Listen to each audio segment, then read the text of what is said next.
Na linha colateral, são vínculos de parentesco de um ancestral comum, ou seja, provém de um tronco comum, né, da família, e se encerra aí até o 4º grau, conforme está lá previsto no artigo 1592 do Código Civil Brasileiro. Esse tronco comum, ele vem ali como um colateral transversal, proveniente das pessoas da sua família que não são de sua descendência, né? Não é da descendência uma da outra.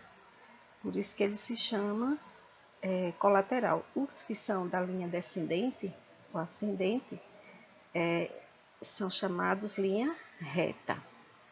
Então, os meus irmãos, eles não são meus descendentes, nem são meus ascendentes, logo eles são meus parentes colaterais. Nesses graus, aí, 2º grau, irmãos, 3º grau, tios e sobrinhos, e 4º grau, sobrinhos, netos, tios, avós, primos, né?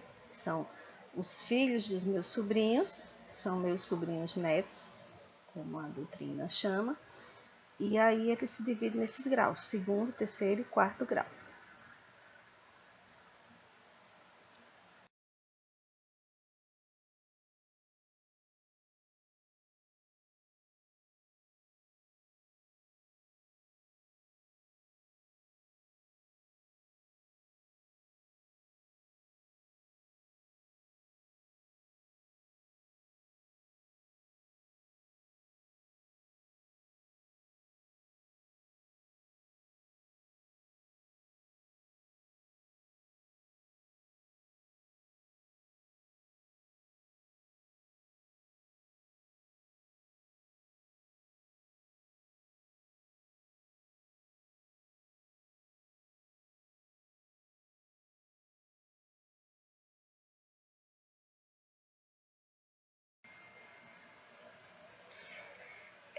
Temos o parente advindo do parentesco natural ou do parentesco civil. O parentesco natural, ele vem e resulta dos laços biológicos, dos laços de sangue, né? Como a gente fala, os laços de sangue. E como está lá no 1593 do Código Civil, parentesco é natural civil, conforme resulte de consanguinidade ou outra origem.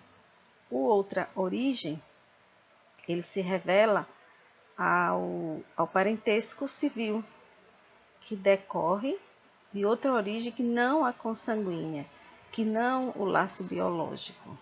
E aí a gente cita como exemplo o parentesco que decorre de um fato jurídico, né? de uma relação jurídica, como por exemplo a adoção. A adoção, ela é decorrente de um fato jurídico que resultou no parentesco civil. A segunda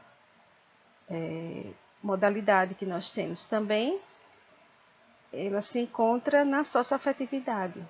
Então, quando se diz assim, o parentesco ele é natural, que é o biológico, ou civil,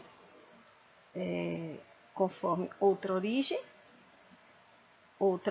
dá margem para não só uma origem como o fato jurídico da adoção, mas também o fundamento na paternidade socioafetiva, paternidade ou a maternidade socioafetiva, que é aqueles filhos que a gente chama de criação, né?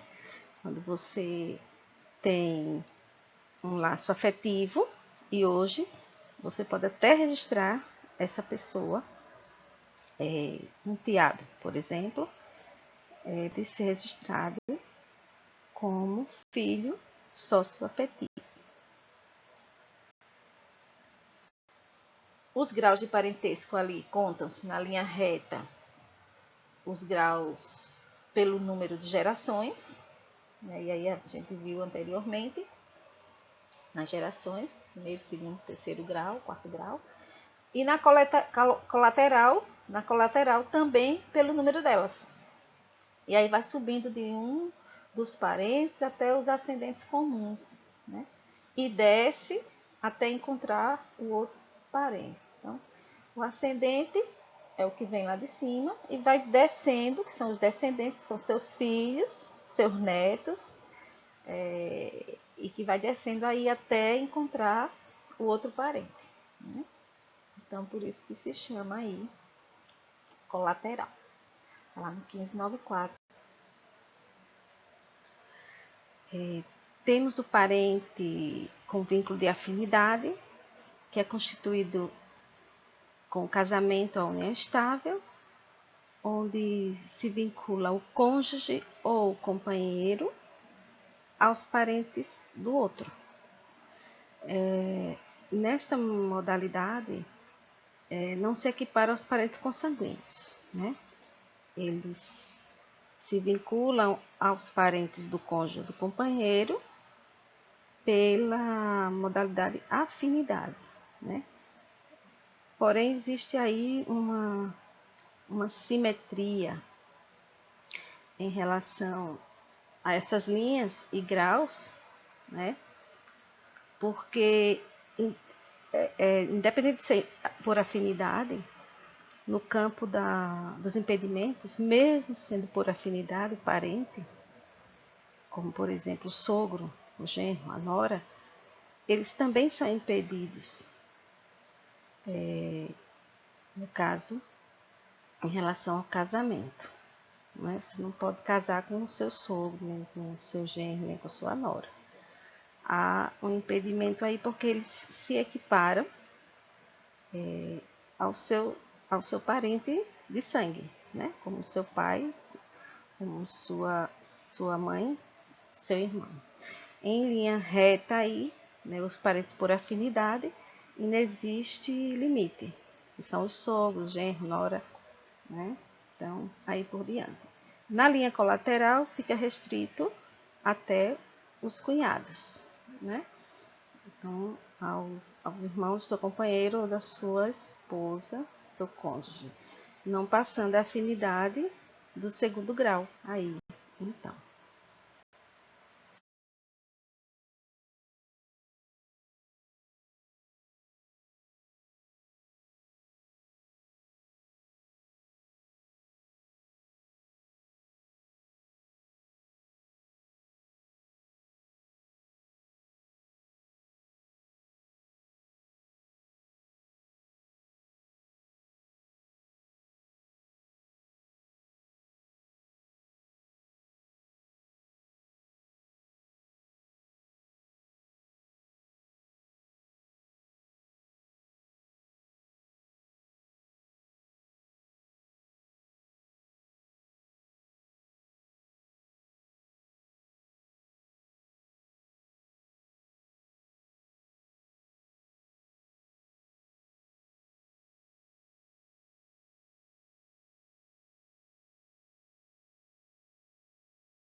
Os vínculos parentais aí, cada cônjuge ou companheiro é aliado aos parentes dos outros, só reforçando o que a gente já falou, né? Então, o vínculo aí, não vamos esquecer mais, esse vínculo aí dos cônjuges ou dos companheiros é um vínculo por afinidade, né? E diz o parágrafo 1º aí do 1595, o parentesco por afinidade limita-se aos ascendentes, aos descendentes e aos irmãos do cônjuge. Então, vai aqui até o cunhado, tá vendo aí? Então, essa afinidade vai aos descendentes, aos irmãos do cônjuge. Então, isso significa dizer que os primos podem, né, não tem, na questão da afinidade, não há nenhum impedimento aí. Na linha reta,